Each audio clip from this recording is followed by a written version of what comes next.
আজকে হচ্ছে নবমী, আপনাদের সকলকে জানাই শুভ মহানবমীর অনেক অনেক শুভেচ্ছা। তো কালকে বেরিয়েছিলাম একটু ঠাকুর দেখতে। এই বাড়ির সামনেই আমাদের অনেক পুজো হচ্ছে, 2-3টে।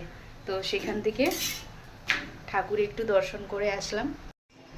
এখন তো প্রায় সকাল সকাল কি 11:30-12টা মতন বাজে, 11:30 মতো বাজে। তো আমি এখন হচ্ছে টিফিন রেডি করে নিচ্ছি। এখানে হচ্ছে আলু আর মটরের নিরামিষ তরকারি, আজকে একদম কোনো রকম পেঁয়াজ রসুন হবে না। আর এখানে হচ্ছে পরোটা। মানে ভাবছিলাম আরও তাড়াতাড়ি করব, ঘুম থেকে উঠতে দেরি হয়ে গেল।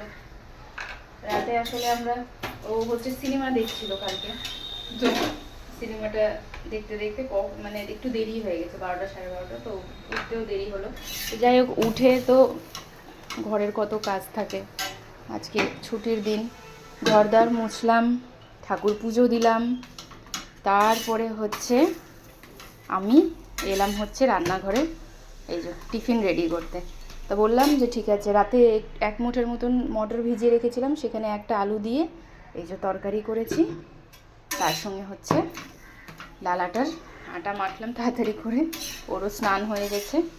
গরম গরম হচ্ছে পরোটা। কি পড়ে তাড়াহুড়োর মধ্যে কাজ করলে